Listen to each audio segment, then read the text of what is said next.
Gold trusted gold buyers మీరు తాకట్టు పెట్టిన బంగారాన్ని విడిపించి ఈ రోజు ఉన్న మార్కెట్ ధరకు కొనబడను.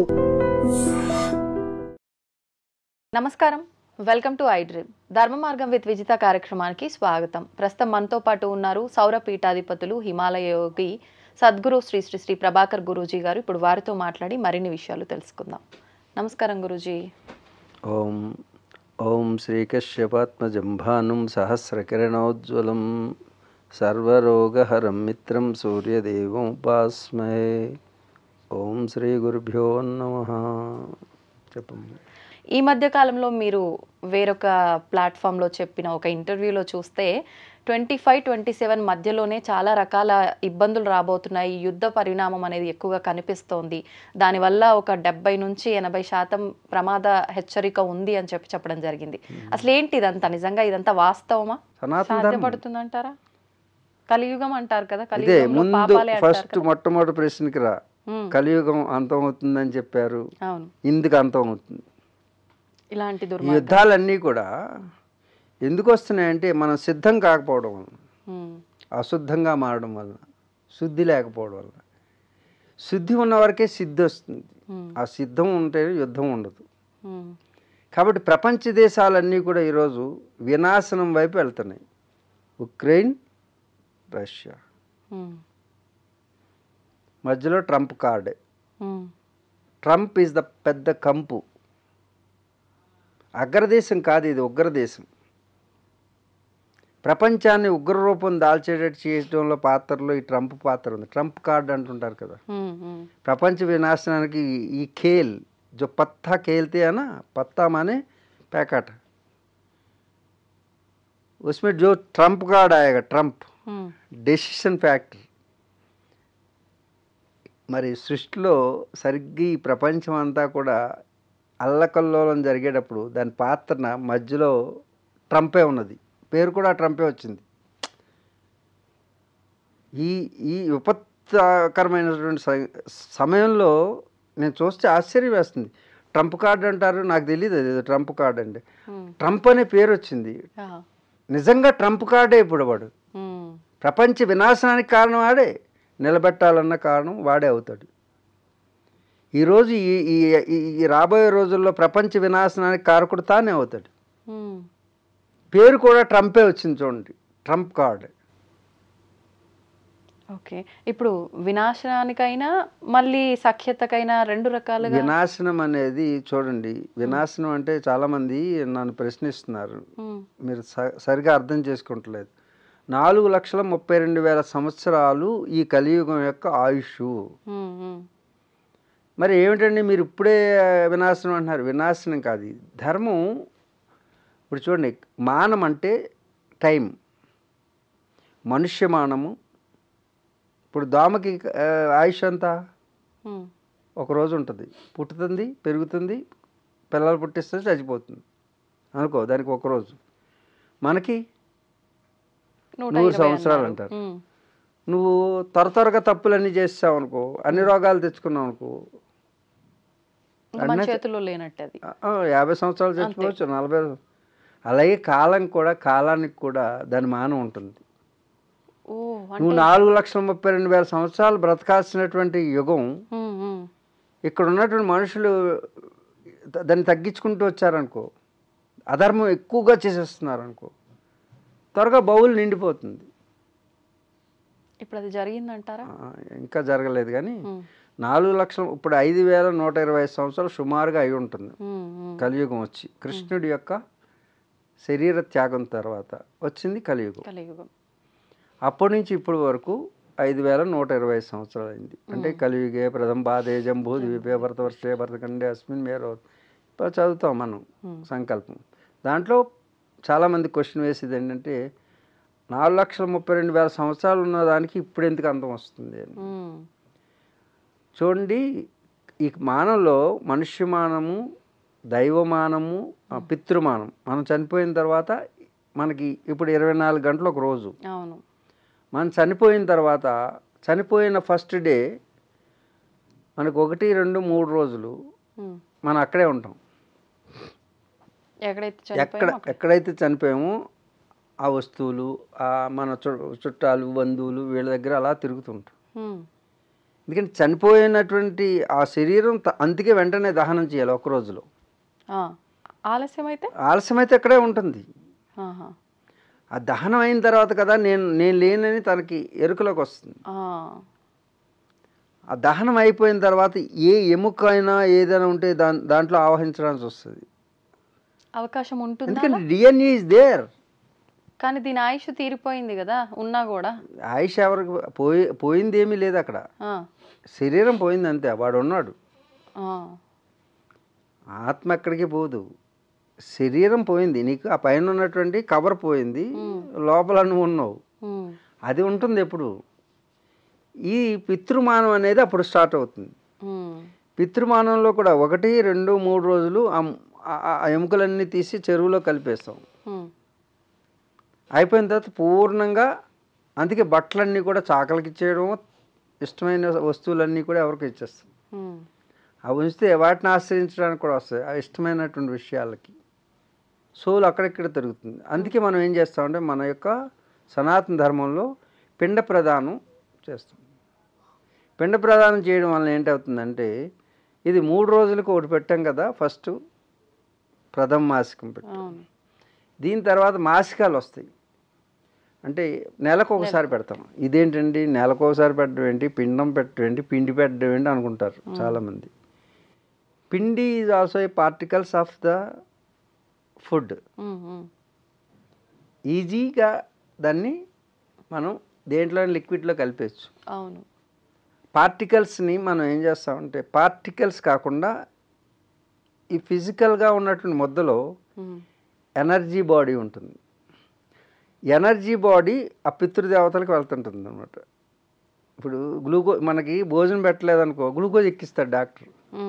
అదేంటండి భోజనానికి బదులు ఇన్ని కిలోలు భోజనం చేసేవాడికి ఇన్ని సెలైన్లు పెట్టామంటే, అంటే లిక్విడ్ రూపంలో అందిస్తున్నాడు. మనం ఏం చేస్తామంటే ఎనర్జీ రూపంలో అందిస్తున్నాం.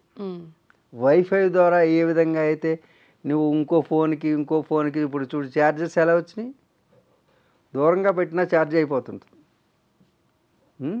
నేను ఇక్కడి నుంచి నీకు కళ్ళతో కమ్యూనికేట్ చేయొచ్చు, చేయకూడదా? నా మాటలను కూడా కళ్ళతోటి మూమెంట్ తోటి చేస్తున్నామే అంటే వైబ్రేషన్ ఇక్కడి నుంచి అక్కడికి వెళ్తుంది. అలాగే పితృదేవతలు చనిపోయిన తర్వాత వాళ్ళకి పెట్టేటువంటి పిండ ప్రధాన ప్రక్రియ అనుకున్నటువంటి సైన్స్ ఏ సైంటిస్ట్కి అందదు. ఆ యొక్క ఎనర్జీ ఫీల్డ్ని మీరు పిండ ప్రదానం చేయలేదనుకోండి, వాళ్ళ ఆ ప్లేన్ నుంచి కదలలేరు, నెక్స్ట్ ప్లేన్లోకి వెళ్ళరు. ఓకే, నువ్వు ఇక్కడ పిండ ప్రదానం మంత్రసహితంగా చేసినప్పుడు ఏమవుతుందంటే, ఈ ప్లేన్ అంటే పితృలోకం నుంచి పితృలోకాలకు వెళ్ళాలి, స్టెప్ బై స్టెప్ పంపించాలన్నమాట. 3 రోజులకు ఒకసారి, 11 రోజులకు ఒక రోజు అవుతుంది. మానం అంటే టైం, అంటే వాళ్ళకి ఒక్కరోజే. ఈ 11 రోజులంతానా? 11 రోజులు ఒక రోజు అవుతుంది మంత్రసహితంగా. మంత్రాలు దేనికి ఉపయోగపడతాయి? ఈ పార్టికల్స్లోంచి ఈ భావం, పితృభావం నుంచి ఈ పిల్లల గురించి, పిల్లల్లో ఉన్నటువంటి భావం ఏంటి, పిల్లలు ఆ బాడీ ఈ బాడీ మూడో బాడీ, 3 బాడీస్ ఉంటాయి మనకి. ఇప్పుడు నువ్వు ఉన్నావు అనుకో, నీవు నీ కొడుకు, అదే నువ్వంటే పురుషులకి చెప్పామనుకో, నేను నా కొడుకు నా తండ్రి, ముగ్గురు కలిపి ఒకటే శరీరం. ఓకే, అంటే ఒకటే ఫ్రీక్వెన్సీ ఉంటుంది అనమాట, కనెక్టెడ్, ఇంటర్ కనెక్టెడ్ ఫ్రీక్వెన్సీ. అందుకే 3 పిండాలు పెడతాం మనం. 3 పిండాలు కూడా ఎలా పెట్టాం మనం, ఈ వేలు మించి పెడతాం. అవును, బ్రొటన వేలు నుంచి. ఈ వేలు మించి ఎందుకు పెట్టాలంటే దీస్ ఆర్ ద యాంటీనాస్. 1, 2, 3, 4, 5. పూర్వం మనకి టీవీ యాంటీనాలు ఉండేవి తెలుసు కదా, వాటిలో ఎలా ఉండేది, ఓటు పొట్టు, ఓటు పొడుగు, ఓటు ఇలా ఉండేవా? ఇక్కడ ఎలా ఉన్నాయి? అంతే ఉన్నాయి. అందుకు పితృదేవతలకు ఎలా చేయాలి, దేవతలకు ఎలా చేయాలి, ఋషులకి ఎలా చేయాలి, ఎటు నుంచి పంపిస్తే ఆ ఫ్రీక్వెన్సీ అటు నుంచి వెళ్ళి ఆ ఫ్రీక్వెన్సీ వెళ్ళి ఛార్జ్ అవుతుంది. ఓకే ఓకే, అందుగురించి ఇలా పెడితే ఒకటి, ఇలా పెడితే ఒకటి, ఇలా పెడితే ఇలా పెట్టడం ఒకటి. అందుకని ఎవరికి ఏ డైరెక్షన్లో వెళ్తుందో దీంట్లో ఉన్నటువంటి ఫ్రీక్వెన్సీ, ఇవన్నీ ఫ్రీక్వెన్సీ లైన్స్ ఇవి. ఈ ఫ్రీక్వెన్సీ ఎలా వెళ్తుందో చూడు, ఆధ్యాత్మికంగా ఉన్న వాళ్ళకి 3 ఉంటాయి గీతలు. నువ్వు సాయిబాబా చూడు, ఎవరినైనా చూడు, అంటే పిచ్చి పిచ్చి గీతలన్నీ ఉండవు, లేకుండా లేవు మూడే కదా, ఉంటాయి. మూడే ఉన్నాయిగా. ఉమ్, ఇక్కడ చూడ, నేను ఆధ్యాత్మికం అవునా కాదా నా చేయి చెప్తుంది. ఉమ్, నేను దొంగ స్వామీజీనా మంచి స్వామీజీనా ఈ 3 గీతలు చెప్తాయి. ఎందుకంటే థాట్ ప్యాటర్న్ అనేది యాంటీనాలోంచి వెళ్తుంది. అబే లైన్స్ ఇవి. ఇలా చాలామంది హేతువాదులు అంటారు తల్లి గర్భంలో ముడుచుకుని ఉంటాం కాబట్టి అలా పడినాయి పడినాయి అని. ఉమ్, కానీ చిన్నప్పుడు పడినటువంటి గీతల్ని మార్పు చేస్తుంది మన యొక్క ఆలోచన విధానం. ఉమ్, ఉమ్, ఉమ్. అందుకే మనల్ని ఈ గీతలను చూసి జ్యోతిష్యం చెప్తారు. హస్తరేఖ అంటే హస్త సాముద్రికం. అది వాస్తవమేనా, నమ్మొచ్చా? ఇట్స్ సైన్స్ అమ్మ ఇవన్నీ. అంటే సరిగా దాన్ని ప్రయోగం చేసేవాళ్ళు లేక ఆ రిజల్ట్ రావట్లేదు. కానీ ఉమ్, వ్రతాలు చేసినా ఏవి చేసినా అవన్నీ కూడా ఒక సైంటిఫిక్ ఎక్స్పెరిమెంట్స్. ఓకే. ఆ ఎక్స్పెరిమెంట్స్ వెనుకున్నటువంటి ద్రవ్యాలను కానీ ఉమ్, చేసేటటువంటి ఎక్స్పర్ట్ కానీ లేకపోవడం వల్ల ఫలితాలు రావడం లేదు, అంతే. ఉమ్, ఉమ్, ఓకే. ఈ తర్పణాలు అనేవి వదలడం. ఉమ్, ఇప్పుడు ఈ డైరెక్షన్లో వదిలితే దీంట్లో ఉన్నటువంటి ఫ్రీక్వెన్సీ అనేటటువంటిది ఇలా మారుతుంది అనమాట. ఉమ్, ఇలా మారినప్పుడు అక్కడ ఆ స్టేషన్ కనెక్ట్ అవుతుంది ఆ ఛానల్కి. ఓకే. ఇటు పెడితే ఇంకొక లోకానికి మనం ఢిల్లీ ఛానల్ పెట్టుకోవాలి, లేకపోతే రష్యా ఛానల్ పెట్టుకోవాలి. ఉమ్. ఎలా పెట్టుకుంటున్నాము అలా దీంట్లో పెట్టారు మన పెద్దలు, ఎంత గొప్పవాళ్ళు. ఇప్పుడు చేస్తున్నప్పుడు కొంతమంది మిస్టేక్ గా చేస్తే అది మరి వాళ్ళకి చేరదంట. చేరదు, చేరదు. Okay, okay. ఆ చేయించేవాడు ఎక్స్పర్ట్ అయి ఉండాలి. నేను ఏది చేయించినా సరే యాక్యురేట్గా చూస్తుంటాను ప్రతిదీ. ఉమ్, చాలా యాక్యురేట్గా పిన్ పాయింటెడ్గా ప్రతిదీ చూస్తాను నేను చేయించే విషయం.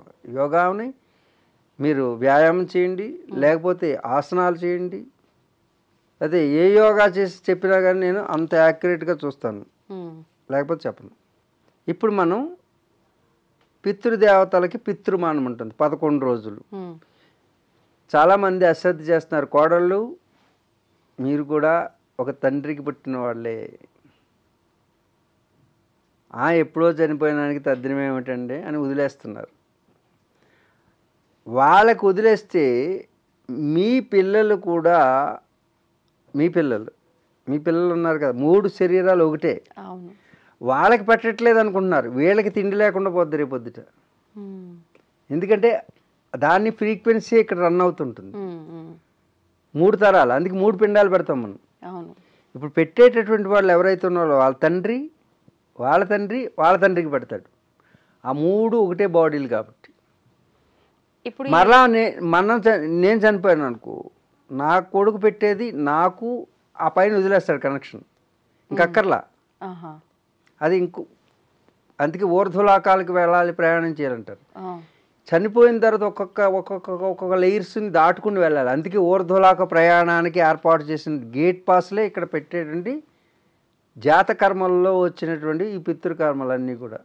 ఉమ్, ఉమ్, ఉమ్, వీటిని మర్చిపోకండి దయచేసి. మీ కష్టాలకు కారణం ఇది కూడా ఒక కారణం కావచ్చు.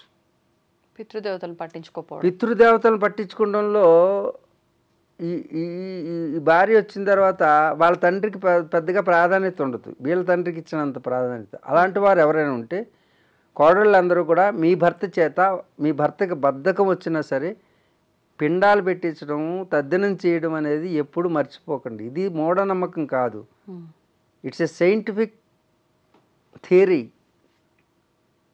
అది అర్థం చేసుకుని మీరు చేసినట్టయితే మీకు యోగక్షేమాలన్నీ కూడా మన యొక్క కర్మాచరణ ద్వారా సిద్ధిస్తాయి. ఇది పితృమానం అంటారు. ఇది కొంచెం అయిపోయిన తర్వాత మాసికం అంటారు. అవును. మాసికం అంటే నెలకి ఒక రోజు అవుతుంది అనమాట. చూడు, భూమి ఎంత ఉంది, భూమి చుట్టూ చనిపోయిన తర్వాత పితృలోకాలు ఉన్నాయి అనుకో. పితృలోకం తాను చుట్టూ తాను తిరిగితే ఎంత కాలం పడుతుంది? 30 రోజులు పడుతుంది. అది మాసికం. ఓకే. 12 మాసికాలు అయిన తర్వాత సంవత్సరం ప్లేన్లోకి వెళ్తారు. అవును. అంటే 365 రోజులు అయితే ఒక్కరోజు. ఇప్పుడు చెబుదాం, మనుష్యమానం, పితృమానం, దైవమానము. అలాగే యక్షులు, కిన్నరులు, కింపురుషులు వీళ్ళందరూ ఉన్నారు. భూలోక, భువర్లోక, సువర్లోకం. భువర్లోకం అన్నది పితృదేవతల పైన. అలా యక్ష, గంధర్వ, కిన్నెర, కింపురుషులు అందే ఒక కాలనీ అనుకో, అదో లోకం. తర్వాత దేవలోకం, ఓకే, సువర్లోకం అంటారు. ఆ లోకం చుట్టూ తిరిగేసరికి దాని కాలమానం వేరు ఉంటుంది. అందుకని దేవతలకి మనకి మనుషులకి 100 సంవత్సరాలు అయితే వాళ్ళకి ఒకరోజు కూడా ఉండదు. బ్రహ్మమానం అంటే ఏంటంటే 4 యుగాలు కలిస్తే ఒక మహాయుగం. 4,32,000 కలియుగం, 8,64,000 ద్వాపర యుగం, దానికి 3 రెట్లు కలియుగానికి 3 రెట్లు త్రేతాయుగం, దానికి 4 రెట్లు కృతయుగం సత్యయుగం. ఇవన్నీ కలిపితే ఒక మహాయుగం. 4,32,000 సంవత్సరాలు అని చెప్పాము. చాలామంది కామెంట్స్ ఏం చేస్తున్నారంటే కలియుగాంతం ఇప్పుడు కాదు. మీకు తెలిసిన విషయం నాకు తెలియదా తండ్రి? 4,32,000 సంవత్సరాలే. కాకపోతే కాలమానం ఏమవుతుందంటే ఈ కాలమానాలు మనుష్యమానం ఉందనుకో, మనుష్యమానం నువ్వు ఎంత త్వరగా పూర్తి చేసుకుంటావు. ఇప్పుడు పరిగెత్తడానికి 1 గంట పడుతుంది అన్నావు, నువ్వు స్పీడ్ పెంచావు అనుకో, మీరు గంట పరిగెట్టాలని చెప్పారు, నేను అరగంటలో వెళ్ళిపోయానంటే నీ వేగం పెరిగిందని అర్థం. అలాగే ధర్మం అంచనా వేసి ఇన్ని సంవత్సరాల్లో ధర్మానికి విఘాతం కలుగుతుంది, గ్లాని కలుగుతుంది అని కాల నిర్ణయం ఉంది. నువ్వు అధర్మం ఎక్కువ త్వరగా చేస్తున్నావు అనుకో, అక్కడ ఒక సైకిల్ ఫామ్ అవుతుంది, ఒక సైకిల్ ఉంది. అర్థమవుతుందా? అక్కడ అట్మాస్ఫియర్ మారిపోయి ఏమవుతుందంటే కుంచబడుతుంది కాలం. అది ఆ కలియుగం అనేది అంతం అనేది మొత్తం చాలా పెద్దది. అది కానీ ఒక ఆవృతం పూర్తవుతుంది అనమాట, ఒక సైకిల్. ఓకే. ఈ చిన్న సైకిళ్ళు 60 సంవత్సరాలకు ఒకసారి రావచ్చు, 70 సంవత్సరాలకు ఒకసారి రావచ్చు. మీ ధర్మాన్ని అధర్మాన్ని బేరీజ్ వేసుకుని కాలచక్రం తిరుగుతుంటుంది. అందుకే ధర్మం కాలాన్ని బట్టి, ధర్మాన్ని బట్టి కాలం మారుతూ ఉంటుంది. ఓకే. స్పీడ్ పెరగచ్చు, స్పీడ్ తగ్గచ్చు. ధార్మిక జీవనం చేసినంత కాలం ప్రశాంతంగా ఉండదు. చూడండి, పూర్వం మన ఇంట్లో మా తాతలాళ్ళు చుట్ట కాలుస్తూ హాయిగా 5 గంటలకల్లా భోజనం చేసేసి ఊరిలో ఉన్నటువంటి రామాలయం దగ్గరికి వెళ్ళి చక్కగా చుట్టని ఇలా తిప్పుతూ ప్రపంచ విషయాలన్నీ మాట్లాడుకుంటూ ఒక్క పంచె ఒకటి కట్టుకుని ఒంటి మీద ఏది కప్పుకోకుండా హాయిగా ఒక టవల్ వేసుకుని మహారాజులా ఉండేవాడు. గుడ్డ మొక్క ఒకదాంతో. మనకి ఇంటి నిండా గుడ్డలే, ఒంటి నిండా గుడ్డలే, బుర్రలో గుడ్డు లేదు.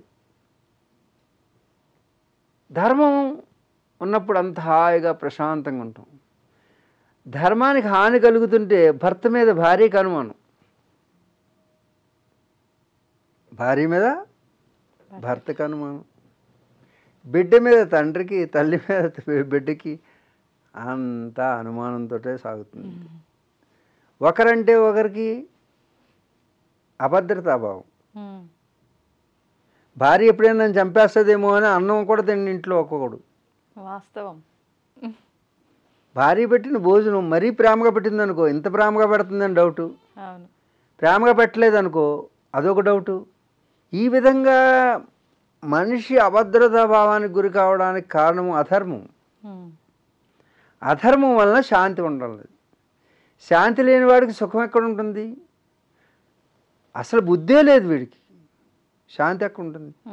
నాస్తి బుద్ధిర్యుక్తస్య నచాయుక్తస్య భావన నచ భావయత శాంతి అశాంతస్య కుతః సుఖం. భగవద్గీతలో ప్రతి ఒక్కరూ మనశ్శాంతి కావాలి, మనశ్శాంతి కావాలి, మనశ్శాంతి. మా దగ్గరికి వచ్చేవాళ్ళు అందరూ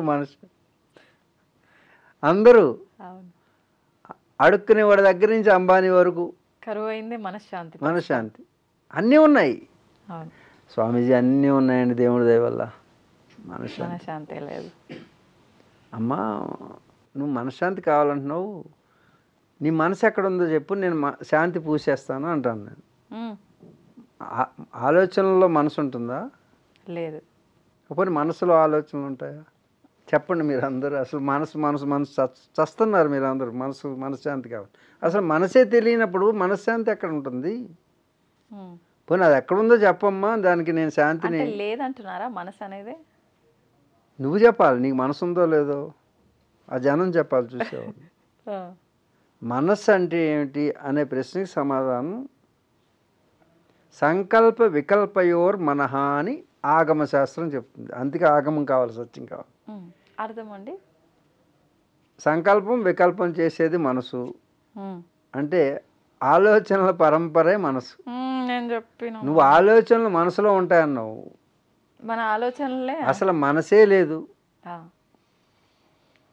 వాకింగ్ ఎప్పుడైనా చేసావు? వాకింగ్ ఉందా? వాకింగ్ ఉంది కదా, వాకింగ్ లేదు. 2 కాళ్ళు movement, movement of both legs as called walking. Okay, there is no walking.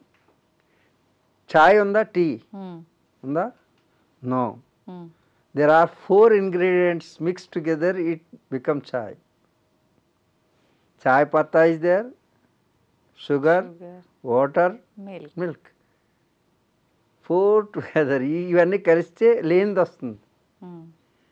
అసలు అది లేదు, ఈ 4 ఉన్నాయి.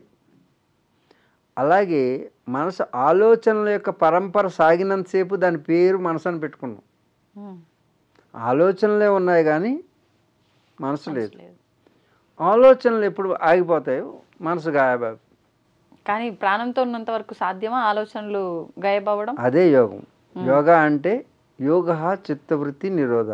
చిత్తం అంటే మనసు చేసే వృత్తులు, అంటే ఆలోచనలు క్లోజ్ చేయడం, అది ధ్యానం. అందుకు చేసే ప్రయత్నం ధ్యానం. స్పెషల్ ఎపిసోడ్స్ చేయాలన్నమాట. అసలు ఒకదానికోటి క్లబ్ చేసేసి కుండలిని అంటాడు, అది అంటే అసలు ఏది తెలియకుండా ఎంత అధ్యయనం చేయాలి. 50 సంవత్సరాలుగా చిన్నపిల్లలు పుట్టుక నుంచి కూడా ఇవే మా తల్లిదండ్రులు, వాళ్ళ తల్లిదండ్రులు పరంపరగా వస్తున్నాం. మా తోటల్లో కూడా యోగా ఉండేది. మా తోట అంటే పొలాల్లో తోటలు ఉంటాయి, అన్నీ పండుతాయి. అక్కడ యోగా, ఆ మధ్యలో యోగాకి ఒక రూమ్ పెట్టుకునేవాళ్ళం, ఒక హాల్. అన్ని తోటల్లో ఎన్ని ఎకరాలు ఉన్నాయి? 80 ఎకరాలు ఉంటే ఒక్కో 10 ఎకరాలకు ఒక్కొక్కటి ఉంటే అక్కడ ఏ తోటలోకి వెళ్తే అక్కడ యోగా చేసుకున్నానికి. ఇప్పటికీ ఉన్నది అది అలాగే. అంటే పరంపరాగతంగా యోగం అంటే ఏంటో తెలుసు. ఇప్పుడు 2 రోజుల్లో క్రాష్ కోర్సు, క్యాష్ కోర్సు. నెత్తి మీద చేయబెట్టి మీకు కుండలిని వచ్చింది, మీకు యోగం వచ్చింది. అసలు ఎలా సాధ్యమో? వాళ్ళంతా నాకంటే మహానుభావులు, మహాపురుషులు అయి ఉంటారు. ఎవరు ఇప్పుడు చెప్పేవాళ్ళంతా? ఎందుకంటే వాళ్ళు 1 గంటలోనే అన్నీ ఇచ్చేయగలుగుతున్నారు.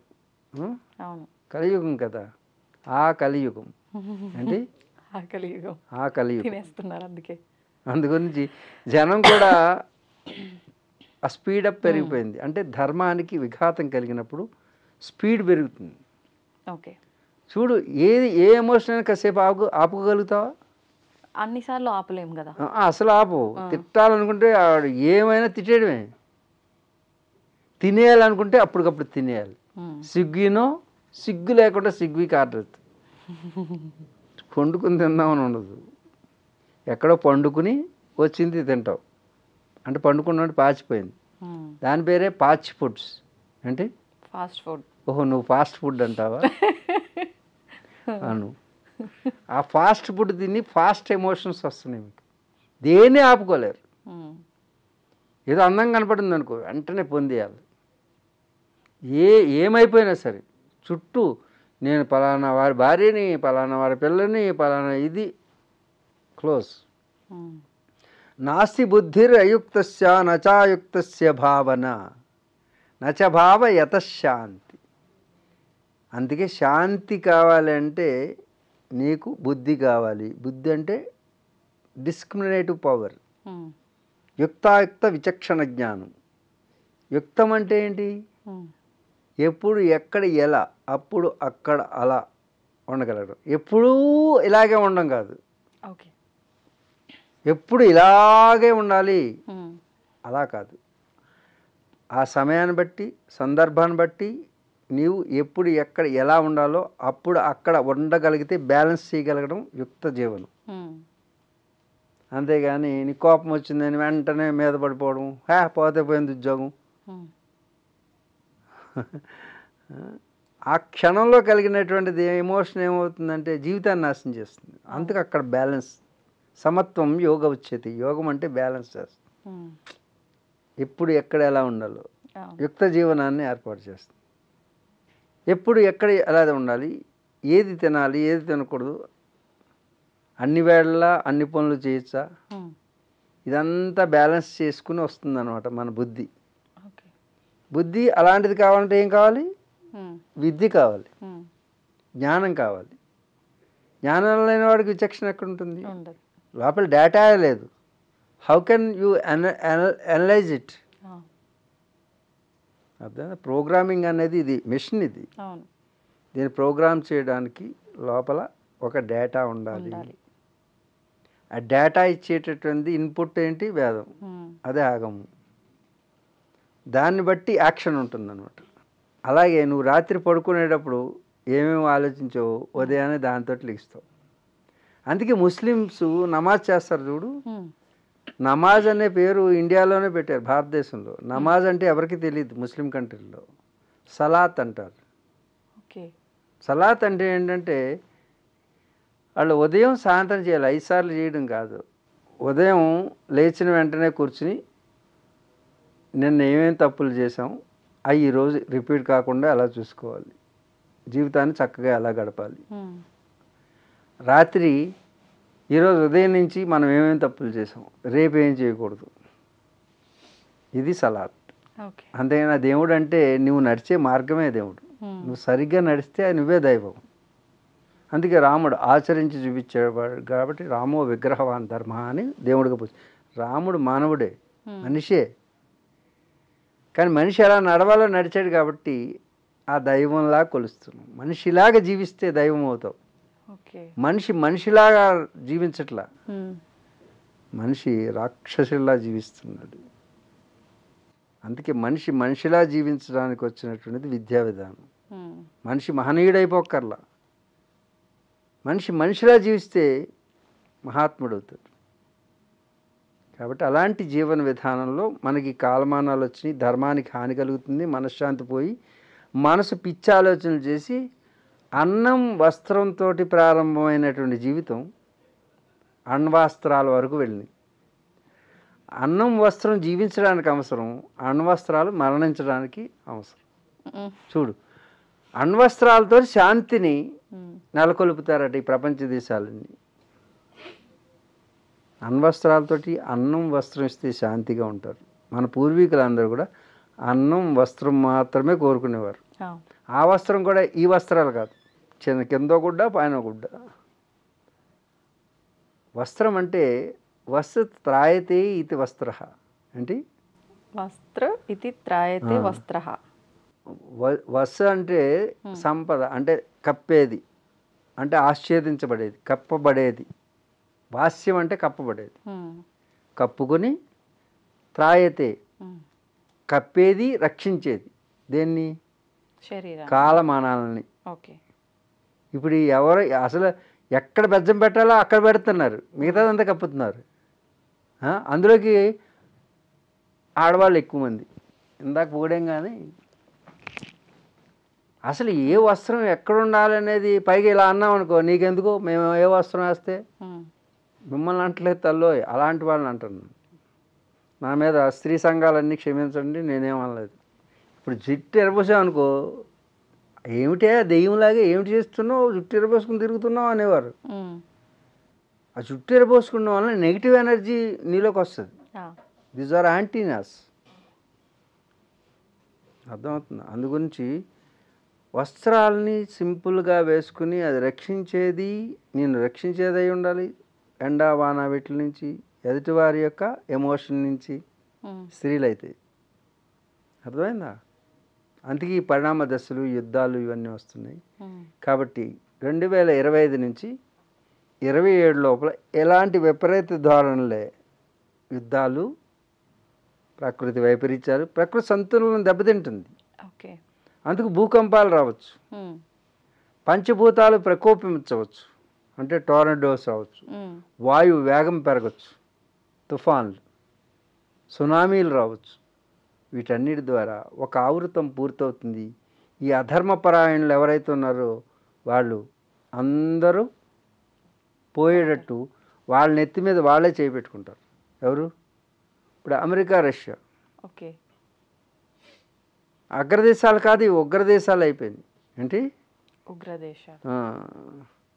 అగ్రదేశాలుగా ఉండాల్సినవి ఉగ్రదేశాలుగా మారితే పరిణామం ఇలాగే ఉంటుంది. ఇవే జ్యోతిష్యం కాదు, ఇదో ప్రెడిక్షన్ కాదు, సహజమైనటువంటి ఒక calculations. Okay. It's a mathematics.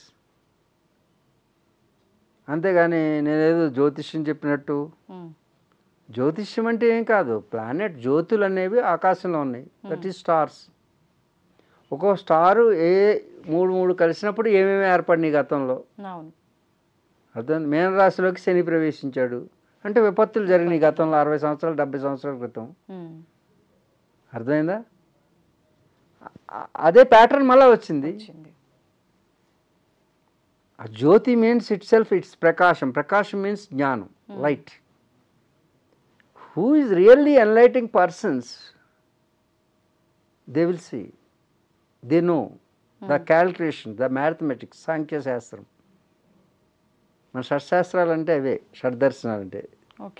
వాళ్ళు చూసింది కాదు, దర్శించారు. దర్శనం వేరు, చూపు వేరు, దృష్టి వేరు. మనం ఇంతకుముందు చెప్పుకున్నాం ఏవో 3, భార్య, బొమ్ముడు, పిల్లం అని. సత్యం, అలాగే సత్యం, వాస్తవం. అలాగే ఇప్పుడు ఏం చెప్పుకున్నాం? చూపు, దృష్టి, దర్శనం. నేను దేవుడు చూశాను అంటే చూడలేము. దర్శించాను అంటే, దర్శనం అంటే అనుభవం మాత్రమే. అర్థమైంది? అనుభవించాలి. ఆ అనుభవాన్ని చెప్పేటటువంటి దర్శనాలు. ఓకే. అందుకే షట్శాస్త్రాలు, షడ్దర్శనాలు మనకున్నాయి. వాటిలో ఒకటి ఏం చేస్తుంది? సాంఖ్యం. సాంఖ్యం సంఖ్యాపరంగా చెప్తుంది, క్యాల్కులేషన్స్, మ్యాథమెటిక్స్ ఆధారంగా సత్యాన్ని. సత్యం దర్శించాలంటే ఉత్తినే చెప్పేస్తే సరిపోదు. ఇదిగో లెక్కలు ఇవి, లెక్క సరిపెట్టే అంటాం చూడు, ఆ లెక్క సరిపెట్టేది సాంఖ్య దర్శనం. దాన్ని ప్రాక్టీస్ చేసిన తర్వాత చూపించేది యోగ దర్శనం, సాంఖ్యం యోగం. సాంఖ్యం గురించి చెప్పుకున్నాం. సంఖ్య అంటే సంఖ్యాపరంగా క్యాల్కులేటెడ్గా ఒక సత్యాన్ని వెలికి తీయడానికి మ్యాథమెటికల్గా ప్రూవ్ చేయడం. అంటే లెక్క సరిపెట్టు అంటుంటారు, ఆ విధంగా. తర్వాత సింపుల్గా మాట్లాడుకుంటున్నాం అంటే శాస్త్రీయపరంగా పెద్ద ధార్మికంగా మాట్లాడకుండా అందరికీ అర్థమయ్యేటట్టు. యోగం. యోగం అంటే నీవు ప్రాక్టికల్గా సత్యాన్ని తెలుసుకుంటాం. అక్కడ థియరిటికల్గా తెలుసుకుంటాం, ఇక్కడ ప్రాక్టికల్గా నిరూపించటం. ఇవి రెండు ఒకటి, సాంఖ్యం యోగం. అలాగే న్యాయం వైశేషికం, అవి రెండు ఒక సెట్. అది లాజికల్గా సరిపెట్టడం, ఇది మ్యాథమెటికల్గా సరిపెట్టడం, లాజికల్ కంక్లూజన్. అర్థమైందా? వైశేషికం. ఈ విధంగా అవి రెండు ఒకటి, ఇవి రెండు. తర్వాత పూర్వమీమాంస, ఉత్తర మీమాంస అని. అర్థమవుతుందా? మీమాంసాదులు ఆ చర్చ చేయడం, దాంట్లో ఎటమాలజీ గురించి, సృష్టి ఆరంభం గురించి, యాటమ్స్ ఫార్మేషన్ గురించి, అన్నిటి గురించి, సృష్టి యావత్తు దాంట్లోనూ. అంటే చూడు, ఇంత విస్తృతమైనటువంటి చర్చ ద్వారా ఏర్పడినటువంటి సంపూర్ణ సమగ్రమైనటువంటి సమాచారంతో కూడినటువంటి విద్యా విధానం భారతీయత. అందుకు సత్యాన్వేషణకి భారతీయతయే మూలము. అందుకే ఈరోజు ప్రపంచ దేశాల్లో అమెరికా, రష్యా తయారు చేసినటువంటివి ఆయుధాలన్నీ నిర్వీర్యం అయిపోతున్నాయి. భారతదేశం ఆయుధం మాత్రం నిలబడుతుంది. ఎందుకంటే కారణం, మనం కొన్నది ఆ దేశాల నుంచే. ఆ దేశాల నుంచి కొన్నటువంటి ఆయుధాన్ని మనం మనదైన తెలివితేటలతో దాన్ని మోడిఫై చేసి ఉన్నాం. అర్థమైందా? చూడు, రష్యాని ఒక చిన్న ఉక్రెయిన్ 50,000 రూపాయల డ్రోన్ తోటి 50,000 కోట్లు లాస్ చేసింది. 50,000 రూపాయలు ఎక్కడ, 50,000 కోట్లు ఎక్కడ? మరి ఆ రష్యా నుంచి తెచ్చుకున్న S-400 అనేటువంటి రక్షణ వ్యవస్థని మనం అనేక విధాలుగా జాలంగా మార్చుకుని మన యొక్క తెలివితేటలను దానికి అప్లై చేసి మన దేశంలోకి ఒక్కటి కూడా శత్రుముఖలు రాకుండా అడ్డుకున్నాం. వాళ్ళకి అడ్డుకోలేకపోయారు. తయారు చేసింది వాళ్ళే, కానీ ప్రయోగించడంలో మన తెలివితేటలు ఉపయోగించాం. అందుకే ఈరోజు ప్రపంచవ్యాప్తంగా భారతదేశం అనేది ఆ ఆయుధాలని ప్రపంచ దేశాలన్నీ లైన్లో కొనడానికి చూస్తున్నారు. అంటే మనం ఎన్హాన్స్ చేయగలిగినటువంటి డిఎన్ఏ మనలో ఉంది. నీలో పిల్లలు మీరందరూ రేపు భవిష్యత్తు మీది. ప్రపంచ దేశాలన్నిటికీ కూడా భారతీయత కావాలి. ఏంటి? భారతీయత కావాలి. భారతదేశంలో పుట్టిన ప్రతి ఒక్కరూ సంసిద్ధులు కండి. మీ యొక్క పురాతనమైనటువంటి సనాతనమైనటువంటి ధర్మాన్ని ఆచరించండి. దానిలో ఉన్నటువంటి విలువల్ని మీరు రీసెర్చ్ చేయండి. ఐటీల్లో ఆధునికత్వం అనేటటువంటిది కాదు మనకు కావాల్సింది, సనాతనం కావాలి. మన సనాతన భారతీయ సంస్కృతిని ఆలంబనంగా చేసుకుని యువతంతా కూడా, మీ తల్లిదండ్రులు, మీరు కూడా ప్రతి తల్లి ఒడి బడి కావాలి. తల్లే ప్రథమ గురువు, తల్లియే ప్రథమ గురువు. కాబట్టి ఓ తల్లి భరతమాత నీ బిడ్డకి నేర్పు. సనాతన ధర్మం వైపు వాడు విద్యా విధానం సాగేటట్టు, వాళ్ళ ఆలోచన వెళ్ళేటట్టు నీ బడే ప్రథమ బడే అని తెలుసుకో. కాబట్టి మీరు వాడికి నేర్పండి. మన సంస్కృతి, మన సంప్రదాయాలు ప్రపంచ దేశాల్లో అత్యున్నతమైనవి నేర్పండి. ఆ దిశగా వాళ్ళ ఆలోచన నడపండి. ఐఐటీలో చదువుతున్న పిల్లలందరూ కూడా మన యొక్క వేదాల వైపు, మన వేద సంస్కృతి వైపు, సనాతన సంప్రదాయం వైపు ఒక్కసారి ఫోకస్ చేయండి. విశ్వవిజ్ఞానం అంతా కూడా మన షడ్దర్శనాల్లో, శృతుల్లో, స్మృతుల్లో వాటి రహస్యాలను వెలికితీయడానికి మీరు రీసెర్చ్లు సాగించండి. రాబోయే తరాల వారికి ఆదర్శంగా నిలిచి ప్రపంచ శాంతికి అన్న వస్త్రాలు చాలు, అన్న వస్త్రాలు అక్కర్లేదు అని చాటి చెప్పండి. రేపు రాబోయే విపత్తులు ఆపి మీరు మార్గదర్శకంగా నిలిచి ప్రపంచ శాంతికి దోహదపడేటటువంటి విద్యా విధానాన్ని అవలంబించండి, ఆచరించండి. లోకా సమస్త సుఖినో భవంతు. లోకా సమస్త సుఖినో భవంతు. లోకా సమస్త చరాచర శ్రేయో భవంతు. ఎమోషన్స్ని కంట్రోల్ చేయడము అంటే మానవులు అన్నాక అదంతా సాధ్యపడదు అని అంటూ ఉంటారు. ధ్యానం వల్ల అన్నీ సాధ్యపడతాయి అంటారు. అంటే ఒక యోగం అనేది వస్తే ఇవన్నీ కూడా సాధ్యపడతాయి అని చెప్తూ ఉంటారు. ఒక యోగిగా మీరు, అంటే ఇందాక మనం స్త్రీల గురించి మాట్లాడుకున్నప్పుడు ఆ ఎమోషన్ని కంట్రోల్ చేసుకోలేక ఏడ్చేశారు. అంటే ఒక యోగి స్థానంలో ఉన్న మీరే కంట్రోల్ చేసుకోనప్పుడు నార్మల్ పీపుల్కి అది ఎలా సాధ్యపడుతుందంటారు? యోగి కూడా మనిషే. యోగి మనిషి పాత్రలో కాదు, నేను వెళ్ళింది ఆ తల్లి పాత్రలోకి.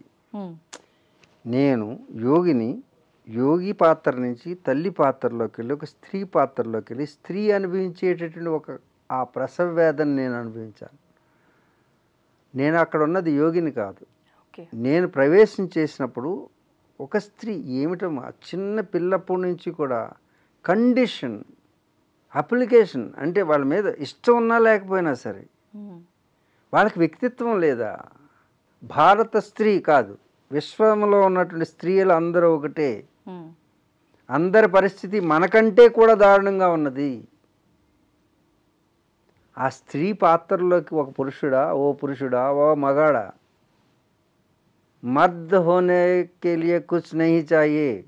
మర్ద్ అంటే మగాడు, సమర్థ్ హోనా చాహియే. ఏంటి? మర్ద్ అందరూ ఉంటారు, మగాళ్ళు చాలామంది ఉంటారు. అర్థమైందా? సమర్థుడు కావాలి. సమర్థుడైతే సరిపోదు, సర్వసమర్థ హోనా చాహియే అంటాను నేను హిందీలో. అక్కడ నార్త్లో మాట్లాడేటప్పుడు మై మర్ద్ నహీ హూ అంటాను. అదేంటి, మగాడు కాదా? సమర్థ హూ. సమర్థ నహీ హూ, ఖాళీ సమర్థ భీ నహీ హూ, సర్వసమర్థ హూ. సర్వకాల సర్వావస్థల యందు నా భార్యకి రక్షకుడుగా, స్నేహితుడుగా, హితుడుగా అన్ని పాత్రలు నా భార్య యొక్క ఉన్నతిని, ఆనందాన్ని సంరక్షించడానికి. ఎందుకంటే నా తల్లి, నా భార్యే నాకు పునర్జన్మనిస్తుంది. తన ఇంటి పేరుని తీసేసి నా ఇంటి పేరు పెట్టుకున్నది సగర్వంగా. తన ఇంటి పేరుని చిన్నప్పటి నుంచి పెరిగి పెద్ద ఈ అక్కడ పుట్టి అన్నీ వదులుకుని నా ఇంటిని తన ఇల్లు చేసుకుంది. నా ఇంటిని నా వంటింటిని తను సంరక్షిస్తుంది. ఏంటి? నా వంటింటిని, నాకు భుక్తిని పెట్టే అన్నపూర్ణ నా భార్య. ఎక్కడో పుట్టింది, ఎక్కడో పెరిగింది, అపరిచితుడైనటువంటి వ్యక్తిని నేను వేలందిస్తే నమ్మి నీ వెంట 7 అడుగులు వేసిందే. నువ్వు తాళి కట్టి లాక్కొస్తే తల వంచుకుని పాడి కట్టే వరకు నీ వెంట ఉన్నదే, ఇది నీ భార్య. ఇది స్త్రీతత్వం. ఎవరో అపరిచితుడైనటువంటి వ్యక్తి కానీ పెంచి అల్లారు ముద్దుగా పెంచుకున్నటువంటి తల్లిదండ్రులు, నా బిడ్డ మహాలక్ష్మి అని పెంచుకున్నటువంటి తల్లిదండ్రులు సున్నితమైనటువంటి పాదాలని కర్కశమైనటువంటి చేయి పట్టుకుంటే విలవిల్లాడుతూ విలపించలేక, ఆ ఆవేదన ఆలపించలేక అణుచుకొని నీ వెంట నడిచొచ్చి నీ ఇంటికి దీపాన్ని వెలిగిస్తుందే, ఆ తల్లిదండ్రుల దీపమైనటువంటి ఈ ఆడబిడ్డ నీ ఇంటికి వచ్చి దీపం వెలిగిస్తుంది, నీకు వెలుగులు పూస్తుంది. అంతేకాదు, తన ఇంటి దీపాన్ని ఆర్పుకొని నీ ఇంటిని వెలిగించడానికి వచ్చినటువంటి మహాసాధ్వి నీ భార్య. తాడి కట్టినందుకు పాడి కట్టే వరకు కూడా నీ వెంట ఉంటుంది. నీకేం పరిచయం? తల వంచుకుని, తలవంపులు తేకుండా తాను తల వంచుకుని నీ వెంట నడుస్తుంది. నీ గౌరవాన్ని నిలుపుతుంది. నీ వంశాంకురాన్ని గర్భాన్ని ధారణ చేసి 9 మాసాలు మోసి ఆ ప్రసవ వేదన అనుభవించి నీ వంశాంకురాన్ని నీకు అందిస్తూ నీకు పునర్జన్మనిస్తుంది. ఏమని పొగడాలి? ఏమని ఇచ్చి రుణం తీర్చుకోవాలి నీ భార్యకి? తల్లి సంగతి తర్వాత. చాలామంది అడిగారు, మీరేంటి భార్యను ఎక్కువ పొగుడుతున్నారు, తల్లిని పొగడరా అని. నేను గతంలో నా పక్కన మా అమ్మగారు కూర్చునేవారు. ఏది ప్రతి సభలో అంతమంది నేను స్పీచ్లు ఇచ్చేటప్పుడు, నా పెళ్ళి కాకముందు. పెళ్ళైన తర్వాత భార్య ఎడమవైపు వచ్చింది, తల్లి ఎప్పుడు కుడివైపు కూర్చునేవారు. ఇప్పుడు భార్యను పొగడడం మొదలుపెట్టాను నేను. ఎందుకట్లా? విలేకరులు అడిగారు, ఏమని, మొన్నటి వరకు మీరు తల్లి పార్టీలో తల్లి పొగిడేవారు, ఇప్పుడు భార్యను పొగుడుతున్నారు, తల్లా పెళ్ళమా అని. మొన్నటి వరకు తల్లిని పొగిడారు కదా, మాతృదేవోభవ అని. తల్లి ఎన్ని జన్మనిస్తుంది, నీకు జన్మనిస్తుంది అన్నావు, ఇన్ని పొగిడారు, తల్లి యొక్క ఔన్నత్యం అని చెప్పారు గతంలో. ఇప్పుడు భార్య గురించి ఎక్కువ పొగుడుతున్నారు, మీకు తల్లా పెళ్ళమా అని అడిగారు ఒకసారి. నాకు కూడా సంకట పరిస్థితి ఏర్పడింది. ఇద్దరు పక్కనే ఉన్నారు. అప్పుడు ఏం చెప్పారు మీరు? అదే ఇప్పుడు మీకు చెప్తున్నది. ఇప్పుడు చెప్పిందంతా మళ్ళీ భార్య గురించి చెప్పి పెళ్ళం గొప్పదని చెప్తూ వెళ్ళాం కదా, భార్య గొప్పదని. ఆ భార్య పునర్జన్మనిచ్చి నీకు పునర్జన్మనిచ్చి తల్లి అయినది ఆ తల్లి గొప్పది అన్నాను. ఏమన్నాను? ఇప్పుడు భార్య గొప్పదా తల్లి గొప్పదా? కన్ఫ్యూజ్. ఆ భార్య కదా తల్లి అవుతుంది. కాబట్టి తల్లినన్నా భార్యనన్నా రెండు ఒకటే అని చెప్పాను. ఓకే. ఎందుకంటే నీకు మళ్ళా జన్మనిచ్చి తల్లి అవుతుంది కదా ఈ భార్య. కాబట్టి భార్య కాదు తల్లిగా మారుతుంది. కాబట్టి భార్య గొప్పదన్నా తల్లి గొప్పదన్నా, భార్య ఎప్పుడైతే గొప్పదన్నామో తల్లి గొప్పదనే అర్థం. ఎందుకంటే జన్మనిచ్చేది తల్లే కాబట్టి, అది భార్య తల్లిగా మారుతుంది కాబట్టి ఆ తల్లి గొప్పది అని చెప్పి. ఇప్పుడు చెప్పాలంటే స్త్రీ గురించి చెప్పాలంటే చాలా ఉంది. స్త్రీలారా ఏమైనా తప్పు చేస్తే మన్నించండి. కాబట్టి మీరు లేకపోతే మేము లేము. ఆదిశంకర్ల వారు అవతరించిన ఆ మాతృమూర్తి ఉన్నది, ఆది విష్ణువు అవతరించిన ఆ మాతృమూర్తి. ఆది విష్ణువు అవతరించడం అంటే రాముడిగా పుట్టిన, కృష్ణుడిగా పుట్టిన. కాబట్టి మహామహులకి జన్మనిచ్చే తల్లి నీకు నమస్కారం. ఇది మా సంస్కారం. సాల్యూట్, నమస్కారం. చాలా మంచి విషయాలు తెలియజేశారండి ఇవాళ. నిజంగా అద్భుతంగా ఉన్నాయి ఇవాళ ప్రతి ఒక్కటి కూడా. చాలా చక్కటి వివరణ. నిజంగా మీరు బాధపడ్డమేమో కానీ నాకు కూడా తెలియకుండానే ఆ భావన కలిగింది. ఏం లేదమ్మా, ఆ పాత్రలోకి వెళ్తే ఇప్పుడు నువ్వేం చేస్తావు, కోపం వచ్చిందంటే నరకాసుడి పాత్రలోకి వెళ్ళి అనుకో నరుకుతావు అంతే.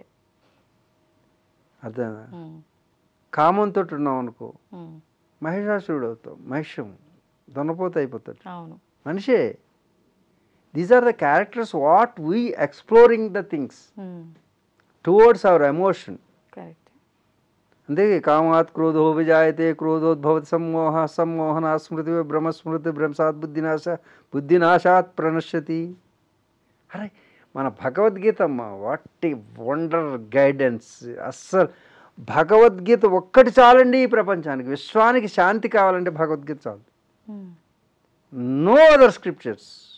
We not need any books from the Western world.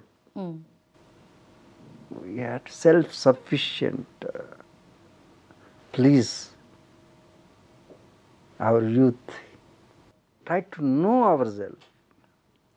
Don't praise others. Yes. Try to understand yourself. Don't understand. సంతోషం అండి, అనేక విషయాల్ని చాలా అద్భుతంగా సవివరంగా అందించినందుకు ధన్యవాదాలు. తవ్వండి, తవ్వుతున్న శివలింగం సరే దాన్ని అట్లా కప్పేసేయండి, చూపించదండి. Krishna is there. మూర్తి పూజ కాదు, సాక్షాత్ బ్రజేంద్ర నందన భగవాన్ ఉన్నారు మూర్తిలో. ఏమీ ఆశించకుండా ఆరాధించే వాళ్ళు కూడా ఉన్నారా ప్రభుజీ? నిజమైన భక్తి అంటే మనకు తెలియదు కాబట్టి.